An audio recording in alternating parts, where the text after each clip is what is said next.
자, 기도드리겠습니다. 사랑의 주님, 주님께서 우리를 지극히 사랑하셔서 오늘도 배움의 터로 인도하여 주시고 하나님의 말씀을 함께 나누게 하여 주심을 감사드립니다. 말씀을 나눌 때에 전하는 자 입에 대언의 영으로 임하여 주시고 듣는 길을 허락하여 주시며 잘 박힌 목과 같이 간직할 수 있는 은혜를 더하여 주시옵소서. 믿사오며 우리 주 예수 그리스도의 이름으로 기도드리옵나이다. 아멘. 자, 오늘 함께 나누고자 하는 말씀은 마태복음 5장 5절이에요. 5년 전은 복이 있나니 저희가 땅을 기업으로 받을 것이며. 너무나 잘 아는 말씀이죠. 그러면 자, 우리가 여러분들이 이 말씀을 어떻게 알고 계신지 그 말씀을 짧게 한번 해보세요. 이 말씀을 어떻게, 이제 여러분들은 다 이렇게 가르쳐 지키게 할 자이기 때문에 설명을 해줘야 돼요. 성도들에게. 어떻게 이거를 이해하시고 어떻게 말씀하실 건가요? 산상수훈의 말씀들은 네. 우리가 하나님의 자녀로서 은혜의 빛이고 복음의 빛이고 구원의 빛이 되기 때문에 네. 너무나 근데 이 말씀 속에 좋은 말씀들이 많잖아요. 네. 그래서 그렇게 지키고 살아가야 된다라는 아니 그러니까는 그 뜻이 뭐냐 이거지. 온유한 자는 복이 있나니 땅을 기업으로 받는다 이거야. 그러게요. 온유한 자는 마음이 온유한 자는 복이 있나니. 근데 땅을 기업으로 받는데. 땅을 기업. 온유한 자는 복이 있나니 돈을 많이 받을 것이며 뭐 이게 아니고 네. 땅을 기업으로 받는다는 거예요. 이거는 제가 잘 모르겠어요. 잘 모르겠다. 그 다음에 다음 분. 어떻게 설명하실 건지. 우리는 설명할 사람들이니까. 세상적인 복이 아니고 응. 영적인 복인데 진정한 복은 예수님의 모습을 닮아가는 거다. 예수님의 모습을 닮아가는 거다. 예수님의 모습을 닮아가는 나 보면 이런 영적인 복도 하고 있어. 그러니까 이제 온유와 겸손은 예수님의 성품이니까 그 예수님의 성품을 닮으면 땅을 기업으로 받는다 그랬어요. 아니요. 그건 아니고 이제 이 기업이라는 것이 이 땅에 있는 기업만 아니고 천국에 있는 기업이기 때문에 저는 항상 영적으로 저는 예수님이 산상수훈 같은 거 영적인 말씀을 하고 그렇게 살다 보면 그 뒤에 의를 위하여 박해를 받는다. 그건 이제 다음 문제고 이 5 문제만. 땅을 기업으로 받는다는 거. 그렇지. 보자만. 그거만. 그 5장 5절만. 온유한 자는 복이 있나니 땅을 기업으로 받는다 이거예요. 땅을 기업으로 받는다면 이 부분에 대해서 온유라는 것은 예수님의 성품이고 그걸 본받아라. 좋아요. 그거. 예수님의 성품대로 하자면 복을 받아. 복을 받는데 근데 땅을 기업으로 받아. 하늘에 대한 기업도 있고 이 땅에서도 사는 동안에 하나님이 하늘의 신령한 복과 땅의 기름 주 복을 같이 받는다.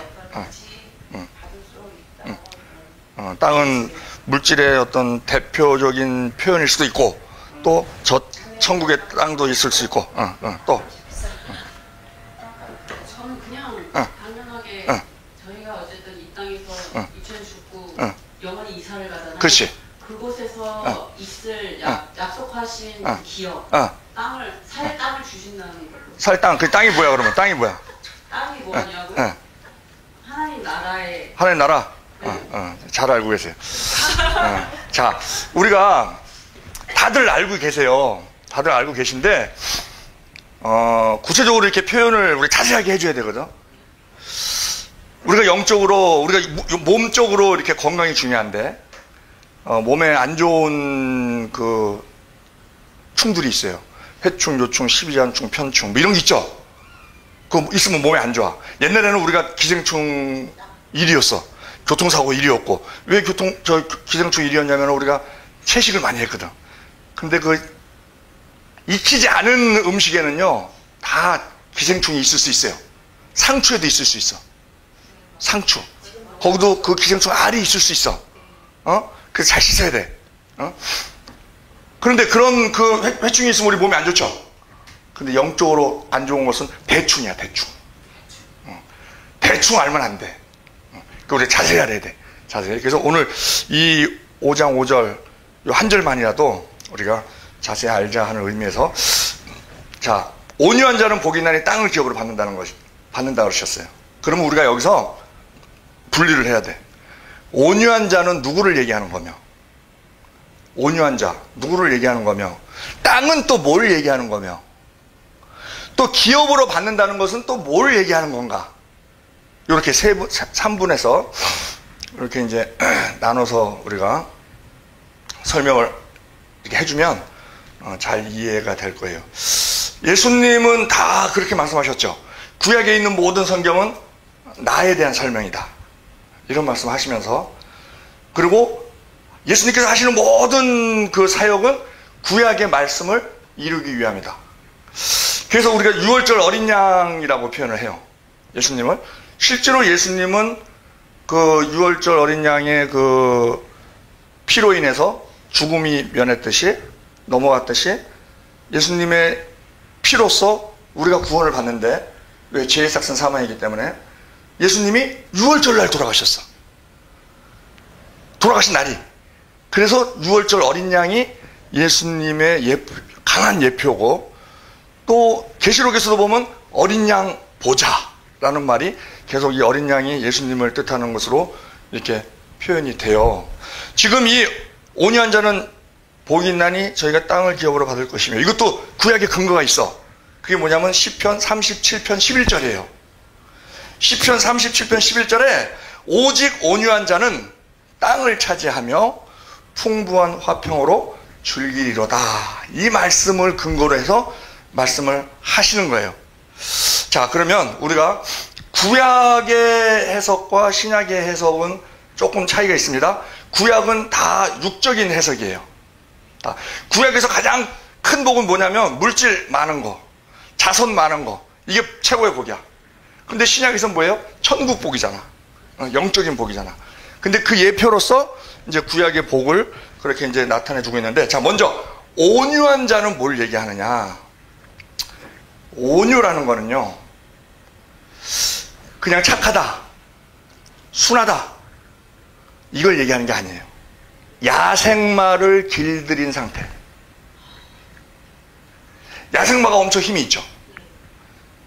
그거를 잘 훈련해서 순종하게끔 길들여진 상태가 온유예요. 그러니까 이 온유한 자는 결코 약한 자가 아니야.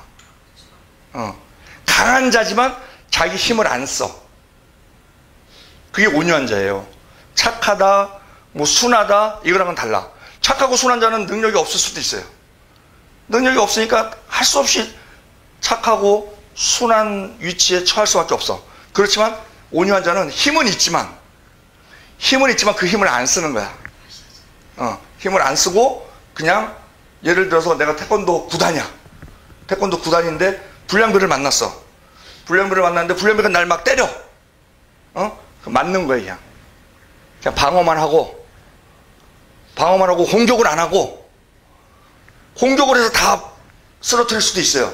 그렇지만 그냥 나는 방어만 하고 맞기도 하고 하면서 그냥 그렇게 대처하는 게 온유예요.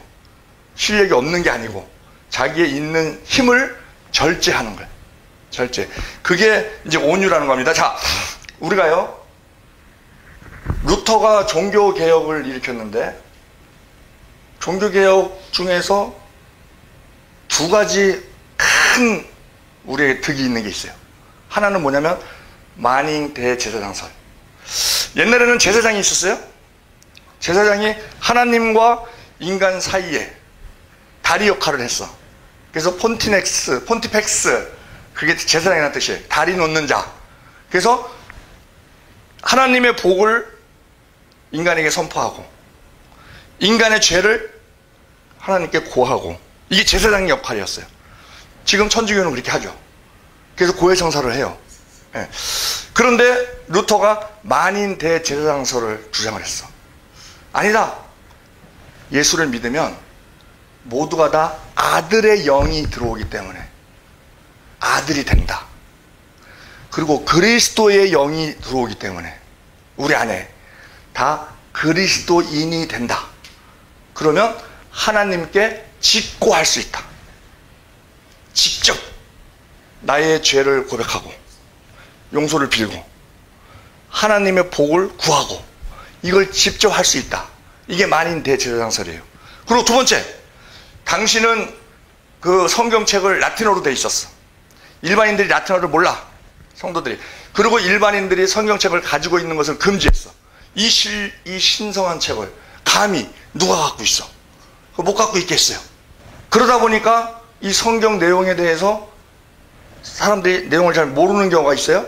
그거를 그나마 설명을 해주려고 성당에 보면 스테인글라스라든지 뭐 성화가 그렇게 많아. 그림으로 성경 내용을 그림으로 표현을 많이 해놨어요. 성경 내용 아는데 좀 도움을 주려고 그렇게 많이 했어요. 그런데 루터가 그 성경책을 신학 교수면서 신부였거든요. 그 루터가 신학 그 성경을 독일어로 번역을 했어요. 독일어로 번역을 하니까 이제 전 세계어로 번역이 다 된 거예요. 그래서 우리나라도 번역이 됐는데 우리나라가 직접 그 헬라어, 구약은 히브리어로 돼 있고 신약은 헬라어로 돼 있어요. 그걸 직접 우리가 번역한 게 아니고 일본 성경을 번역했다든지 중국 성경을 번역했다든지 이렇게 이제 번역을 했어요. 어쨌든 그나마 그래도 성령의 인도하심에 따라 번역이 잘 된 편이야. 우리나라 성경도. 그런데 좀 부족한 점도 있어요. 부족한 점도 있는데 요 온유한 자는 복이 있나니 저희가 땅을 기업으로 받을 것이며에도 조금 아쉬운 해석면이 있어요. 그걸 이제 나중에 조금 이따 알게 될 거고. 그러면 우리가 지금 우리 한글말로 온유한 자는 복이 있나니 저희가 땅을 기업으로 받을 것이며 이렇게 이거에 머물러 있는 것보다 원어를 보자는 거예요. 원어. 그러면 이 신약은 헬라어로 돼 있어요. 자, 헬라어에서 보면은 사랑, 우리는 다 사랑이라고 그러지. 우리는 사랑이라고 표현을 해요. 사랑이라고 기록을 해. 근데 사랑도 헬라어로 보니까 네 가지야. 아가페가 있고 하나님의 사랑, 아가페가 있고 부모 간의 사랑, 스톨게가 있고 친구 간의 사랑, 필리아가 있고 또 남녀 간의 사랑, 조건부 사랑, 에로스가 있고 이렇게 또 사랑이라는 게 갈라져요.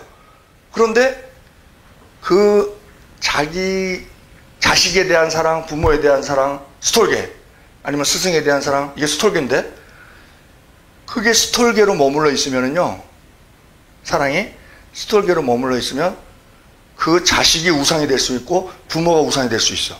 스승이 우상이 될 수 있어. 그래서 이 하나님의 사랑 아가페가 스톨게, 필리아, 에로스 여기에 다 접목이 돼야 돼. 왜냐하면 그게 접목이 안 되면 스톨게는 내 자식, 내 부모에만 머물러 있고 필리아는 내 친구에게만 머물러 있고 다른 친구 관심 없어. 그리고 에로스는 내 사랑하는 사람에게만 머물러 있고 그렇게 되면은 이게 어떤 편협적인 게 일어나기 때문에 에로스는 포괄적이에요. 포괄적. 예? 그렇기 때문에 에로스가 접목이 됐을 때 그 스톨게나 필리아나 이 에로스라는 게요, 원래 뜻은 조건부 사랑입니다. 그거를 저 헐리우드가 남녀간의 사랑으로 그렇게 국한시킨 거지, 원래는 남녀간의 사랑은요 철저하게 조건부 사랑입니다. 소녀가 왜 왕자한테 반해요? 멋있으니까, 왕자니까. 왕자가 왜 소녀에게 반해? 이쁘니까. 이런 조건에 의해서 맺어지는 게 에로스예요.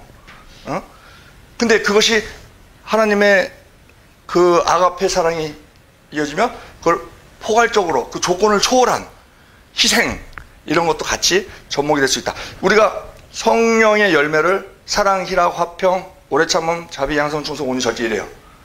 근데 그 모든 성령의 열매에 사랑이 다 접목이 돼야지만 온전하게 그 열매가 되는 거야. 그렇지 않으면 이게 왜곡되는 수가 있어요. 그와 마찬가지로 우리가 이 온유한 자라는 것을 헬라어로 보면, 이 온유한 자는 이게 헬라어로 뭐라고 되어 있냐면 프라에이스 이렇게 돼 있어요. 프라에이스 이렇게 돼 있어, 발음이. 프라에이스. 그 원형이 뭐냐면 프라우스입니다. 프라우스. 그러니까 온유를 표현하는 단어가 프라우스야. 프라우스. 그런데 그 구약 성경을요, 신약 성경 헬라어로 번역한 게 있어요. 그걸 70인 번역이라고 그러거든.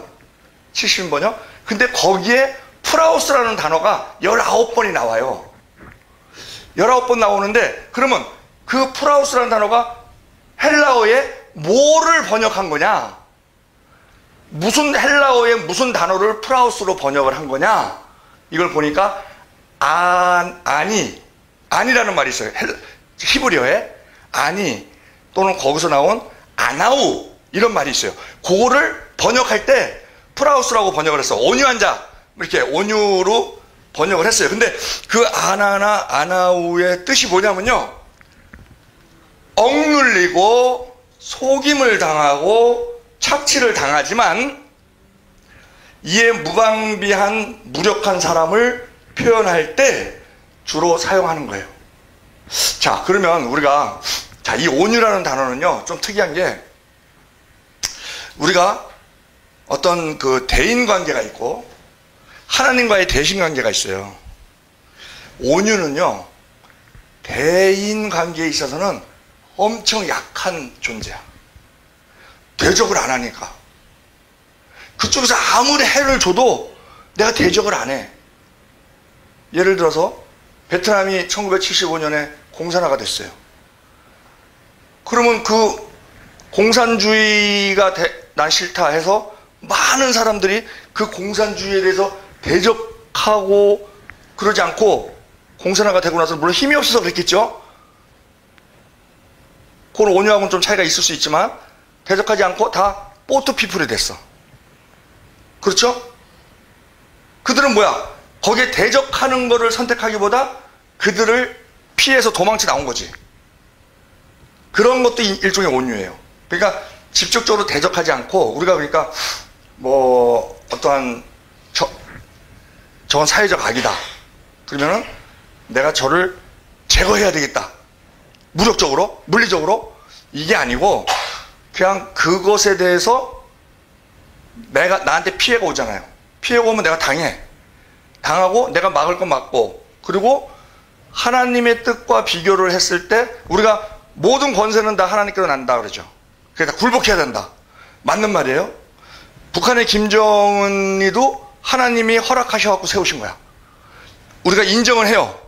인정을 하지만 분명한 것은 그 권세는 우리가 인정을 하지만 그 권세자가 하는 말에 대해서 우리가 모두 복종해서는 안 된다. 권세는 인정을 하지만 권세자가 하는 말에 대해서는 하나님의 말씀과 비교해봐서 말씀에 맞지 않으면 대적을 해야 되는 거예요. 근데 대적을 할 때 뭐 막 수리탄 던지고 폭탄 던지고 미사일 쏘고, 이게 온유가 아니라는 거예요. 대적을 하되 우리가 그거에 대해서 당할 건 당하면서도 하나님의 뜻을 이루는 방법을 찾아가는 것, 비폭력으로. 그게 온유예요, 온유. 그런데 이 온유한 자가 대인관계에 있어서는 엄청 약한 것처럼 보이거든요. 무기력한 상태로 보여요. 그렇지만 그는 약한 자가 아니라는 거예요. 왜 그러느냐? 이 온유한 자의 특성 중에 하나가 하나님을 붙잡고 있다는 거예요. 하나님을 믿고 있다는 거야. 하나님을 의지하고 하나님을 의뢰하고 있다는 거예요. 그 믿음으로 견디면서 하나님의 뜻에 비추어서 거기에 맞게 행동하는 거예요. 비폭력으로. 그게 온유라는 거예요. 그렇기 때문에 인간적으로는 굉장히 나약한 존재이고 피해자고 이렇게 보이지만 그가 약한 존재가 아닌 이유는 하나님이 살아계시기 때문이다. 왜? 하나님께서 일을 하세요. 온유한 자에 대해서는. 자, 그러면 그 하나님께서는 그 구약에 아니나 또는 아나우, 이 프라우스로 온유한 자로 번역된 그 단어에 해당되는 사람들에 대해서 하나님께서는 계속 말씀하세요. 그들을 해롭게 하지 마라 하고 얘기를 계속 하십니다. 출애굽기 22장 21절, 우리 출애굽기 22장 21절 다 같이 우리 합독하겠습니다. 너는 이방 나그네를 압제하지 말며 그들을 학대하지 말라. 너희도 애굽 땅에서 나그네이었음이니라. 너는 과부나 고아를 해롭게 하지 말라. 내가 만일 그들을 해롭게 함으로 그들이 내게 부르짖으면 내가 반드시 그 부르짖음을 들을지라. 나의 노가 맹렬함으로 내가 칼로 너희를 죽이리니 너희 아내는 과부가 되고 너희 자녀는 고아가 되리라. 이렇게 온유한 자는요, 인간에게 있어서는 힘이 없어 보이지만 하나님께서 보호하신다. 그리고 하나님을 의지하고 하나님을 붙잡고 있는 자가 온유한 자예요. 그렇기 때문에 강한 자죠. 자, 스가랴 7장 10절도 우리 합독합니다. 스가랴 7장 10절. 과부와 고아와 나그네와 궁핍한 자를 압제하지 말며 남을 해하려 하여 심중에 도모하지 말라 하였으나, 이렇게 이제 말씀하시고, 하나님께서는 이렇게 사람들에게는 인정받지 못하고 수탈당하는 이들의 목소리를 들으시고 위로를 하십니다. 자, 이사야 29장 19절 합독합니다. 겸손한 자가 여호와를 인하여 기쁨을 더하겠고 사람 중 빈핍한 자가 이스라엘 거룩한 자로 인하여 즐거워하리니. 그러니까 이 온유한 자는요, 사람에게는 당해. 그렇지만 그 위로를 누구한테 받는다? 하나님께 받는다. 그게 온유한 자입니다. 그것을, 온유한 자를 대표적으로 보여주는 그 모습이 예수님이에요. 마태복음 11장 29절 그러죠. 나는 마음이 온유하고 겸손하니 나의 멍에를 메고 내게 배우라. 그리고 이사야 53장 7절에도 그가 곤욕을 당하여 괴로울 때에도 마치 그 입을 열지 아니하였으며 마치 도수장으로 끌려가는 어린 양같이, 또한 털 깎는 자 앞에 그 잠잠한 양같이 그 입을 열지 아니하였도다. 예수님이 십자가에 끌려가시면서도 다 당하시면서 예수님이 힘이 없으신 분이 아니시거든요. 하나님이신데 12영도 더한 영으로 그냥 싹 다 천사 한 명만 와도 다 물리칩니다. 그런데 그걸 다 당하시는 하나님의 뜻을 이루기 위해서, 그게 이제 온유한 그러한 이제 성품을 나타내는 것이다 하는 겁니다. 그래서 이 아니와 아나우로 표시되는 이 구약의 표현은 물질적으로 가난하고 억압받는 사람들이라는 일차적인 의미에서 더 나아가서 고난과 핍박 속에서도 겸손하게 하나님의 도움을 바라면서 하나님의 뜻대로 사는 사람, 이것을 온유한 사람이다 라고 표현을, 우리의 정의를 할 수가 있어요. 이 온유한 사람, 그러니까 하나님과 연결이 되어 있는 사람이다. 하나님의 보호하심을 받는 사람이다. 하나님을 믿고 의지하는 사람이다. 그런데 이 온유한 자가 땅을 차지한다는 거예요. 근데 역사적으로 있어, 진짜. 이 온유한 자가 엄청난 땅을 차지한 사건이 있어요. 그게 뭐냐면 청교도 사건이야. 청교도의 뜻이 뭐냐면요, 청결한 교회의 성도, 이게 청교도야. 그들이 영국에서 이 모든 기독교가요, 국교가 되잖아요. 국교가 되면 기독교는 망합니다. 왜 그러냐면요, 기독교는 하나님의 말씀대로 행하는 거잖아. 근데 국교가 되면 그 기독교를 누가 좌지우지 하냐면은 왕이 좌지우지. 왕이나 교황이나 이런 사람들이 자기 나름대로 성경을 해석을 해서 이렇게 해라, 이렇게 해라, 이렇게 해요. 근데 그게 다 맞냐? 다 맞지가 않거든. 왜냐하면 인간의 겉사람은 죄성이 있기 때문에 자기의 유불리, 자기 권력 유지, 이런 것에 목적을 두고 만약에 기독교를 이용한다 그러면 그 기독교는 오염되는 기독교가 되죠.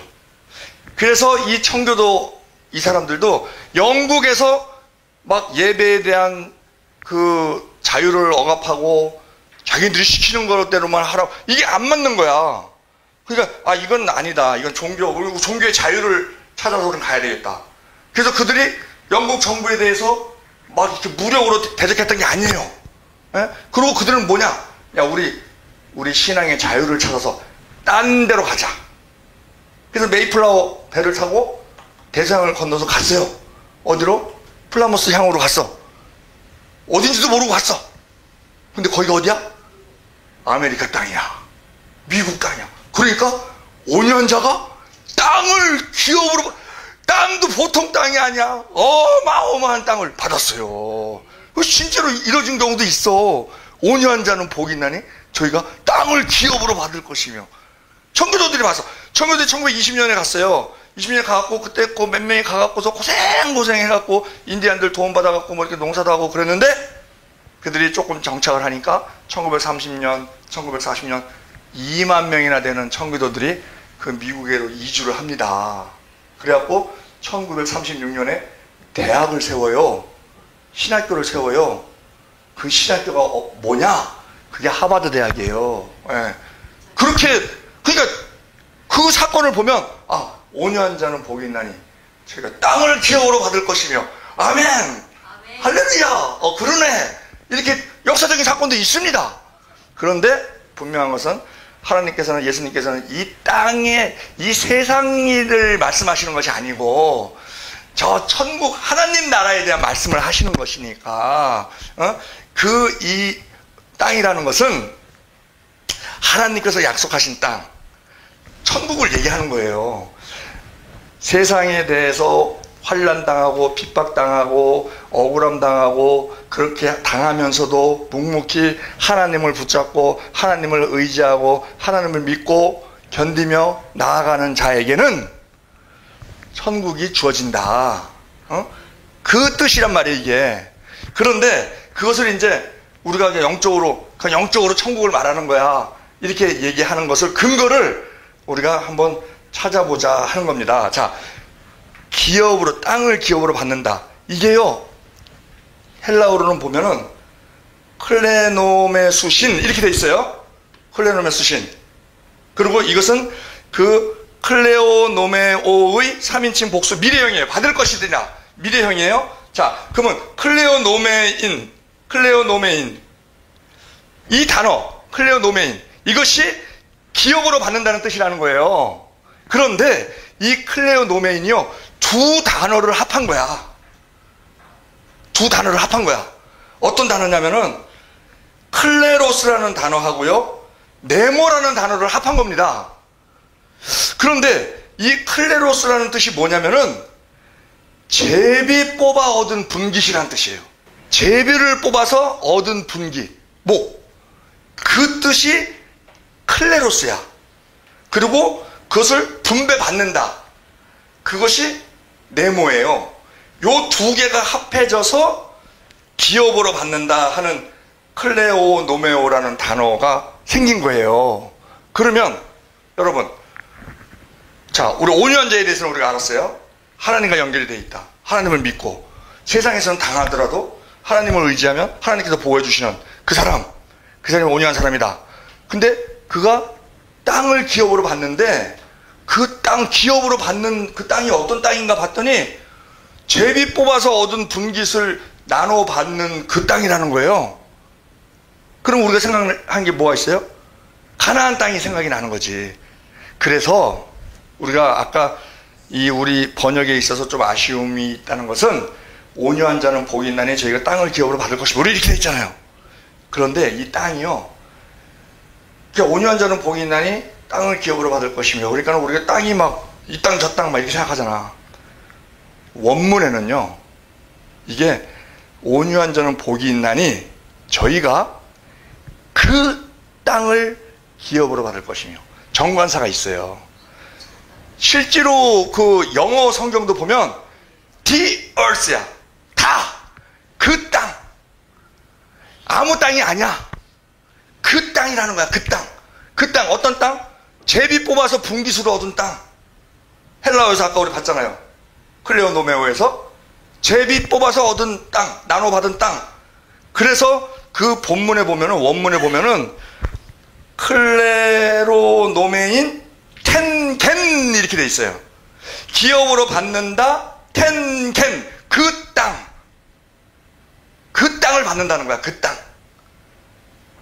그러니까 우리가 그 하나님의 그 약속의 땅, 가나안 땅, 그것을 기업으로 받는다는 거예요. 지금 이 설명으로 보면은, 온유한 자는 세상에서는 당하지만 그가 하나님을 믿고 나아가면 하나님께서 약속하신 그 땅, 그게 구약으로 보면 가나안 땅이고요, 왜? 제비 뽑아서 얻은 땅이라고 돼 있거든. 그게 가나안 땅이고요. 우리가 신약적으로 보면 그게 가나안 땅은 뭘 상징해요? 천국을 상징하잖아. 그러니까 우리가 천국을 받는다. 온유한 자는 천국을 받는다. 심령이 가난한 자는 복이 나니 천국이 저희 것이며 하면서 천국에 대해서 쭉 말씀을 처음 하시잖아요. 그래서 이것이 이제 그 온유한 자가 받는 이렇게 그 땅으로 되어 있는데, 자, 우리가 베트남 아까 얘기를 했어요. 1975년에 남북이 갈라져 있어서 베트남이 그 전쟁이 일어났어. 근데 지금 우리 남한 북한 시기죠. 전쟁이 일어났는데 북쪽이 월맹이 남쪽 사이공을 1975년 4월 30일 날 점령을 했어요. 그래서 전쟁이 끝났어. 공산화가 됐어, 공산화. 그런데 공산화가 될 수밖에 없었던 이유는, 아니, 무슨 장관도 막 간첩으로 들어가 있고, 남쪽 베트남에 막 간첩투성이야. 그리고 미군이 엄청나게 무기를 대줬어요. 오늘 무기를 대주면 원래 내일 보니까 그 무기가 월맹에 가 있는 것도 있어. 그럼 이걸 어떻게 감당을 해? 우리가요, 거기 5만 명 이상 주둔을 시키면서 막 교대로 군대를 계속 보냈어요. 왜? 자유민주주의를 수호해야 되고, 우리가 미국과 혈맹 관계니까, 미국이 전쟁을 하고 있으니까, 우리가 참전해갖고 52만 5,517명을 보냈어. 32만 5,517명을 보냈어요. 엄청 보낸 거죠. 그래갖고 전쟁을 했는데 졌는데, 그래갖고 공산주의가 싫다고 보트 피플이 수십만 명이 보트를 타고 땅이 없어갖고 막 떠돌아 다녔잖아요. 그런데 지금 한 50년 지나고 나니까 지금 베트남은 어때요? 우리가 저 다낭에 신혼부부들 여행 많이 가. 그리고 베트남 사람들도 여기 와서 막 일도 하고 왕래도 자유롭고, 그리고 우리나라 대통령이 가갖고 거기 대통령 그 서기장하고 손잡고 막 조약도 맺어. 경제적으로 뭐. 그리고 지금 중국으로 진출했다가 인건비가 비싸갖고 또 환경 문제가 복잡해갖고 중국으로 막 진출했던 기업들이 이제 중국에서 또 기업하기가 힘들어지니까 또 베트남으로 막 가. 그러면 그때 그 보트피플 그 갔던 사람들, 그 사람들은 그 헛수고한 거 아닌가? 그냥 좀 참고 있었으면 그냥 그럭저럭 살만한 그런 체계가 됐을 텐데, 그들은 공산주의는 싫다. 그래갖고 갔잖아요. 그럼 그들이 선택을 잘못한 거냐? 아니에요. 그들 선택은 잘한 거야. 그게 온유한 자의 선택이 맞는 거예요. 왜? 일단 공산주의는 하나님의 뜻에 안 맞아.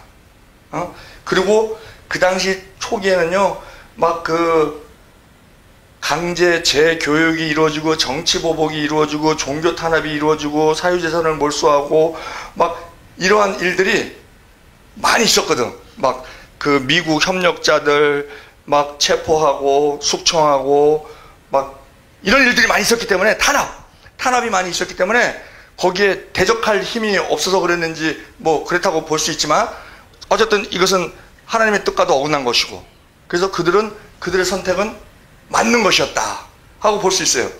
잘못한 게 아니고 그들은 용기 있는 자였고 희생을 각오한 그러한 선택이었다는 거예요. 역사적으로는 공산주의 억압에서 벗어나는 정당한 탈출이었고, 또 인간적으로는 생존과 자유를 위한 절박한 선택이었고, 신앙적으로는 어떠한 진리와 자유를 향한 믿음의 순례였고, 그래서 결과적으로 많은 사람이 고생은 했지만 그래도 정착한 사람들도 있고, 뭐 동남아, 호주, 뭐 미국 이런 데서 정착한 사람들도 있고, 또 그 2세, 3세들은 오히려 더 지도자로서 자라는 그런 경우도 있었기 때문에 지금 우리 탈북민들도 마찬가지예요. 그들이 북한에 대해서 막 조직을 해갖고, 물론 그게 좀 어렵죠. 막 5호 담당자도 있고 막 그러니까 서로 감시체계가 돼 있어갖고. 그래서 그렇지만 이거는 우리 삶의 질에도 안 맞는 것이고 신앙에도 안 맞는 것이고, 이건 우리 하나님의 뜻과도 이거는 맞지 않는 것이다. 그래서 탈북한 사람들, 그 사람들은 일종의 온유한 성품이 있는 사람들이에요. 그 사람들이 뭐 잘못된 사람은 아니죠. 자, 그런데 이처럼 이 상속을 받는 데 있어서 그 땅을, 그러니까 제비 뽑은 땅, 그 가나안 땅을 상속으로 받는데, 이 상속으로 받는다는 것이 보면은 마태복음 19장 29절에도 보면 또 내 이름을 위하여 집이나 형제나 자매나 부모나 자식이나 전토를 벌인 자마다 여러 배를 받고 또 영생을 상속하리라 하는, 거기도 클레오노메오가 쓰이고요. 또 유업으로 받는다라는 뜻이 있어요. 고린도전서 6장 9절 불의한 자는 하나님의 나라를 유업으로 받지 못할 줄 아리라 할 때도 이 클레오노메, 그러니까 이 상속으로 받는다 하는 것은 제비 뽑아서 얻은 땅, 그것을 그게 히브리어로 뭐냐면은 나함이에요. 나함이라는 말을 이 클레오로메오로 번역을 한 거예요. 히브리어를 헬라어로 번역할 때. 근데 이 나함이라는 말이 실제로 그 땅 분배에 대해서 계속 기록이 되어 있는 것을 볼 수 있어요.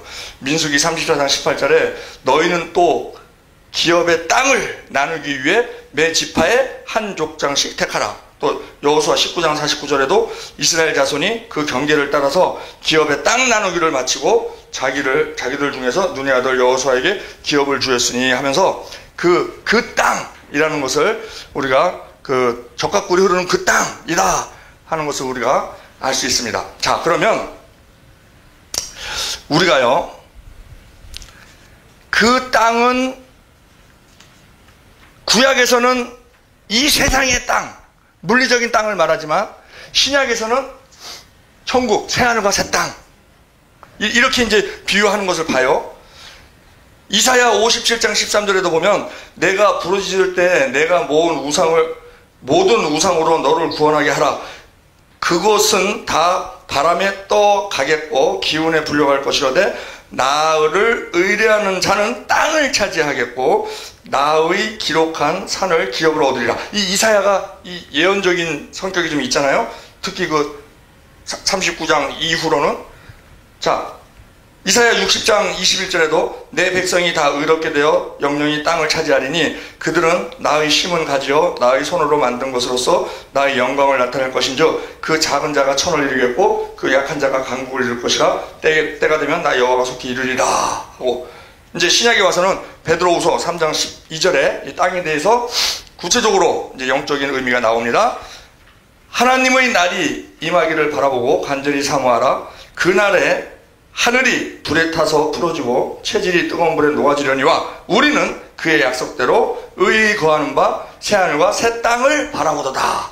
그 땅, 가나안 땅으로 예표됐던 그 땅이 이제 새하늘과 새 땅으로 우리에게 약속의 땅으로 우리에게 이제 알려주고 있는 거예요. 요한계시록 21장 1절에도 또 내가 새하늘과 새 땅을 보니 처음 하늘과 처음 땅이 없어졌고 바다도 다시 있지 않더라 하면서, 자, 그러면 정리를 하면 온유한 자라는 것은 하나님을 의지하고 세상에는 대적하지 않고 세상에서는 당하되 하나님만 의지하고 하나님의 뜻대로 행하는 자, 그가 온유한 자이고 그가 땅을 기업으로 받는다는 거예요. 근데 그거는 그 땅, 약속의 땅, 즉 하나님께서 약속하신 새하늘과 새 땅, 그리고 천국, 그 하나님의 나라에 거하는 땅으로 대표되는 그것을 우리가 기업으로 받는다. 즉 천국 백성이 된다. 이 땅에서는 우리가 힘들지만, 핍박받지만, 환난받지만 하나님만 붙잡고 있으면 우리는 천국 백성으로서 천국을 소유하게 된다. 그리고 이미 내 안에 의와 평강과 희락의 심령 천국이 우리 안에 들어와 있음으로 말미암아 우리가 겉사람으로는 굉장히 힘들고 고단하고 핍박당하고 어려운 생활을 하지만 내 속에서는 그것을 다 이길 수 있는 그러한 능력이 우리와 예수님과 함께 있음으로 말미암아 그럴 힘이 있다. 자, 그러면 봐봐요. 우리가 이제 온유한 자로서 땅을 이제 받을 거예요. 그럼 그쪽으로 계속 가죠. 우리가 신앙생활이지. 신앙생활. 그런데 이거를 구약으로 이렇게 보면은요, 출애굽기, 민수기, 신명기 이걸 보면 애굽이 있고요, 홍해가 있고 광야가 있고 요단강이 있고 가나안이 있어. 가나안이 종착점이야. 애굽이 출발점이야. 이게 다 상징하는 의미가 있죠. 애굽은 세상을 의미해. 세상. 그 애국 왕 바로는 세상의 임금 마귀를 상징하고, 그래서 하나님께서 그 애국 선민인 이스라엘, 우리가 영적 이스라엘이잖아요. 그 선민인 이스라엘을 구원하기 위해서 먼저 하는 것이 뭐냐면요, 애국을 심판을 먼저 하는 거예요. 그게 열재앙이에요. 피, 개구리, 이파리, 악질, 독종, 우박, 메뚜기, 흑암, 당자 죽음으로 그들의 섬기던 신들을 심판하고, 그래서 출애굽기 보면 하나님께서 바로의 마음을 강팍하게 하셨다. 바로의 마음을 강팍하게 하셨다. 그거는 하나님이 강팍하게 했다는 게 아니고 그 강팍한 마음을 그냥 놔뒀다. 이렇게 이제 우리가 보면 돼요. 그렇게 해서 심판을 하고, 그리고 장자 죽음 때에는 유월절 어린 양에 의해서 그 피로 죽음을 패스하고 넘어왔죠. 자, 그러면 우리가 구원을 받았어. 누구로 인해서? 유월절 어린 양이신 예수 그리스도의 십자가 피로 구원을 받았어. 받아갖고 홍해를 건넙니다. 그 홍해를 건너는 것을 이 성경에서는 세례를 받았다, 이렇게 표현을 해요. 고린도전서 10장 1절에 형제들아 너희가 알지 못하기를 내가 원치 아니하노니 우리 조상들이 다 구름 아래 있고 바다 가운데로 지나며 모세에게 속하여 다 구름과 바다에서 세례를 받고 다 같은 신령한 음식을 먹으며 다 같은 신령한 음료를 마셨으니 이는 저희를 따르는 신령한 반석으로부터 마셨음에 그 반석은 곧 그리스도시라. 그래서 하나님의 말씀으로 살게 됐다 하는 그런 것을, 우리가 홍해를 건넌 것을 세례받은 것으로 이게 표현을 하고, 그럼 광야에 왔죠. 광야. 그래서 광야는 또 성경을 뭐라고 얘기를 하냐면 교회라고 얘기를 해. 광야를 사도행전 7장 37절에 이스라엘 자손에 대하여 하나님이 너희 형제 가운데서 나와 함께 선지자를 세우리라 하던 자가 곧 이 모세라. 시내산에서 말하던 그 천사와 및 우리 조상과 함께 광야 교회에 있었고 또 생명의 돌을 받아 우리에게 주던 자가 이 사람이니라. 그러면서 광야를 교회로 표현합니다. 그러면 이 교회라는 것이 에클레시아, 세상으로부터 부름받은 자의 모임, 이게 이제 교회란 말이에요. 그러면 그 세상에서 세상줄을 끊고 홍해를 건너는 것이 세상줄을 끊는 거예요. 세상줄을 끊고 그리고 교회로 들어왔어. 세상줄 끊는 거는요, 하루면 끊어. 하루면 끊어. 그냥 끊고 교회로 들어왔어. 그러면 저 세상에서는 우리가 바다로 표현할 때 막 흉흉한 바다야. 막 파도가 치고 막 예측을 못해. 막 사람을 막 배를 뒤집기도 하고 막 그래요. 근데 바다로 들어왔잖아. 바다에도 저기 교회에 들어왔잖아. 교회에도 바다가 있어. 뭐가 있어? 높바다가 있어. 높바다. 그 솔로몬 성전에 그 물두멍. 그걸 이제 높바다라 그래요. 그게 잠잠해. 그러니까는 세상보다는 좀 고생이 덜해. 심리적 안정도 있고 믿음으로 인해서 하나님의 보호하심도 있고. 그런데 교회에 와서도 전쟁, 광야에 와서도 전쟁이 있네. 아말렉과 전쟁하고 막 그 아모리족 시온 왕하고 전쟁을 하고 바산 왕 옥하고 전쟁을 하고. 근데 그 시온과 옥은요 거인이야. 아모리족은 거인이에요. 거인. 예? 어느 정도로 거인이냐? 신명기 3장 11절에 보면은요, 바산 왕 옥 침상이 있는데 라빠에 있대. 라빠에 그 바산 왕 옥이 쓰던 침대가, 근데 이 무게가 많이 나가갖고 철로 돼 있대. 철 침상인데 이 길이가 9규빗 4.5m, 폭이 5규빗 4규빗 2m 4.5m가 이 옥 왕 침대래. 그러면 이 사람이 골리앗과 같은 거인이죠. 그런데 그런 거인을 물리쳤기 때문에 소문이 난 거예요. 그래갖고 여리고에 갔을 때 여리고 성 사람들이 라합이 그러잖아. 우리 지금 벌벌 떨고 있다. 상천하지의 하나님은 그 니들이 섬기는 하나님 그분뿐이다. 그러니까는 여리고성 꽁꽁 걸어 잠그고 그냥 싸울 사기를 다 잃고 대적을 못 하잖아. 거인을 물리치고 왔으니까. 만약에 비슷한 사람끼리 싸워갖고 이겼다 그러면 자기네들도 막 군대 몰고 나오겠지. 근데 바산 왕 옥, 아모리 왕 시온을 물리쳤다고 하니까 소문이 난 거예요. 그러니까는 오히려 그러니까는 여호수아 갈렙은 그래서 신이 난 거야. 다른 정탐꾼들은 야, 저들은 거인이고 우리는 메뚜기다. 근데 여호수아 갈렙은 하나님이 이기게 하신다 그랬는데 그들을 이겨야 다른 사람들이 겁을 먹지. 그게 얼마나 할렐루야냐. 우리 비슷한 사람끼리 이기면은 그게 무슨 의미가 있냐. 이런 믿음의 눈을 가지고 본 거거든요. 그리고 자, 그런데 광야에서도 마찬가지로 우리 교회에 왔지만 교회에서 신앙생활 하잖아요.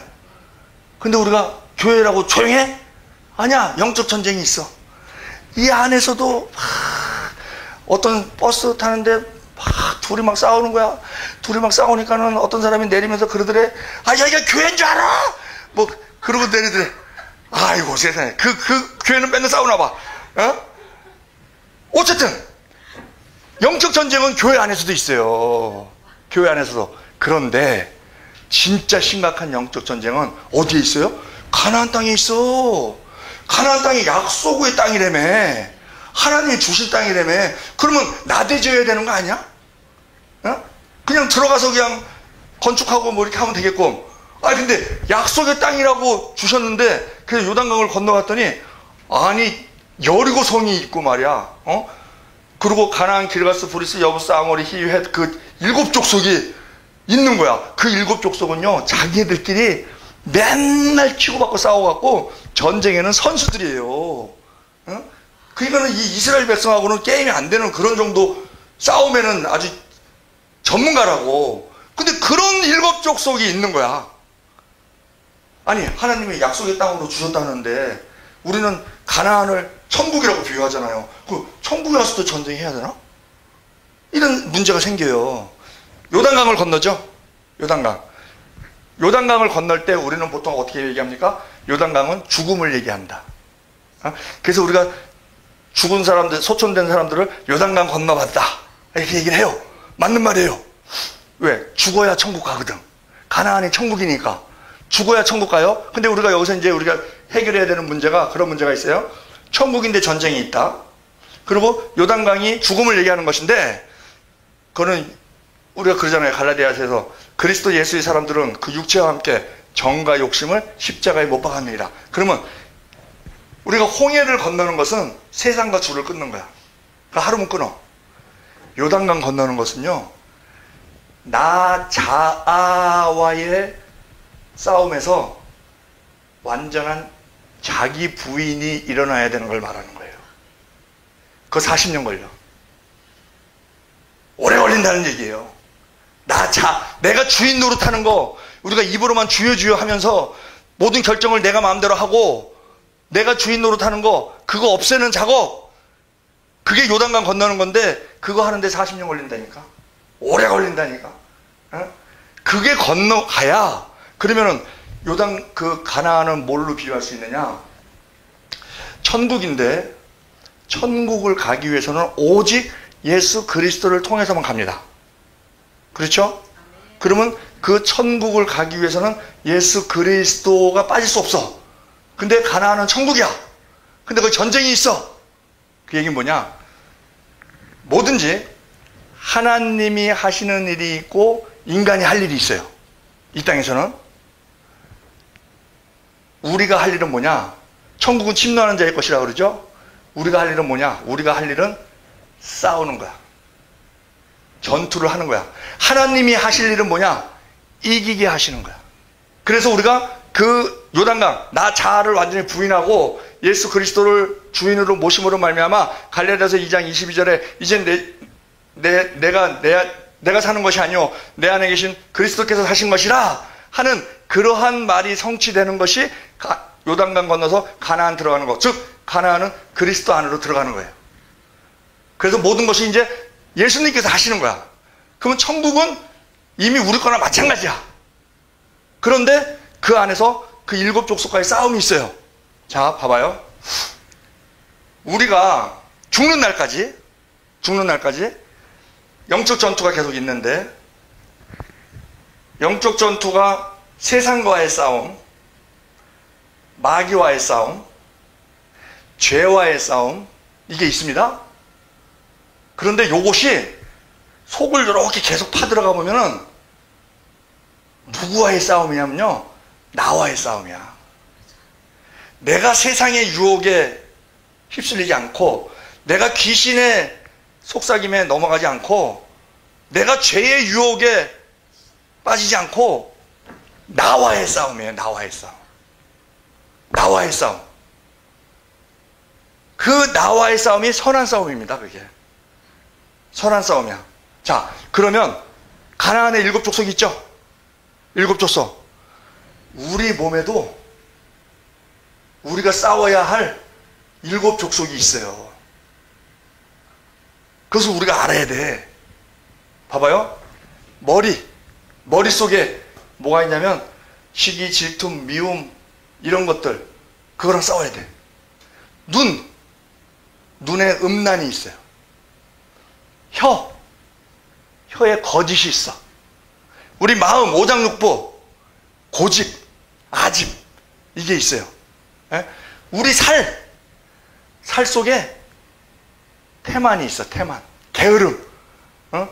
그래서 살은 움직이는 걸 싫어해. 야, 아유, 좀 더 눕자. 뭐. 게으름이 있어요. 그 싸움에서 이겨야 돼, 우리가. 그 다음에 우리 피 속에 혈기가 있어요, 혈기. 핏대를 막 세운다 그러죠. 우리 뼈 속에 교만이 있어. 그래서 우리는 뭐 뼈대를 있는 집안이다, 뭐. 막 그런 얘기해요. 이 7 족속과 우리는 싸워야 돼. 그런데 분명한 것은 뭐냐? 우리가 할 일은 싸우는 거고, 하나님이 하실 일은 이기게 하시는 거예요. 그러니까 우리가 싸우면 이겨. 싸우면 이긴다니까. 그것이 다윗이 골리앗을 싸우잖아요. 다윗이 할 일이 있고 하나님이 할 일이 있어요. 다윗이 할 일은 뭐냐면 물맷돌 던지는 거야. 그거는 다윗이 할 일이야. 하나님이 할 일은 뭐냐? 그 물맷돌이 골리앗 이마에 박히게 하는 거야. 그건 하나님이 하시는 거야. 마찬가지로 우리도, 자, 그러면 정리를 하면 5년 전은 복이 있나니 땅을 기업으로 받는다 이거예요. 그러면 그 5년 전은 하나님을 의지하고 세상에는 우리가 다 수용하고 당하고 그러면서 우리가 나아가는 것이 5년자예요. 그는 그 땅을, 하나님의 약속하신 천국을 우리가 받아요. 받는데 그 천국이 가나안 땅인데, 그 땅, 분배받아서 얻은 땅, 문자적으로 해석하면 그래요. 근데 그 땅인데 그 땅에 전쟁이 있다. 우리가 살아있는 동안은 전쟁이 있다. 7 족속과의 전쟁, 우리 몸 안에 있는 나와의 전쟁. 탈무드에서 그러죠. 이 세상에서 가장 똑똑한 자는 모든 사람에게 배우려고 하는 자. 이 세상에서 가장 부자는 내가 가진 것에 만족하며 감사하는 자. 그 부자는요, 부족함이 없는 자. 그게 부자예요. 가장 강한 자, 나를 이기는 자. 근데 나를 이긴 게, 내가 나를 못 이깁니다. 그래서 우리가 온전히 나 자신을 부인하고 그리스도와 함께 있을 때, 그리스도의 능력으로 그것을 이기며 나아갈 때 우리는 온전한 천국을 차지할 수 있고 하나님의 상급을 받을 수 있다. 그리고 내가 먼저 거기에 승리를 해야 다른 사람에게 가르쳐 지키게 할 때 싸워서 이겨라 하는 말을 우리가 할 수 있게 된다는 것이죠. 자, 기도드리겠습니다. 좋으신 하나님 아버지, 주님께서 우리를 지극히 사랑하셔서 우리가 또한 알고 있는 내용입니다. 그러나 우리 다시 한번 상기함으로 말미암아 우리가 영적 전투에 있어서 하나님의 능력으로 온유한 자로서 하나님께서 약속하신 그 천국 기업을 우리가 또한 넉넉히 받아 누릴 수 있는 그러한 방법에 대해서 함께 말씀을 나눠보았습니다. 그 모든 시간 주심에 감사하고 우리가 또한 많은 사람들에게 가르쳐 지키게 하기에 부족함 없는 우리 될 수 있도록 지혜와 담대함과 능력을 더하여 주시옵소서. 감사드리며 우리 주 예수 그리스도의 이름으로 기도드리옵나이다. 아멘. 수고하셨습니다.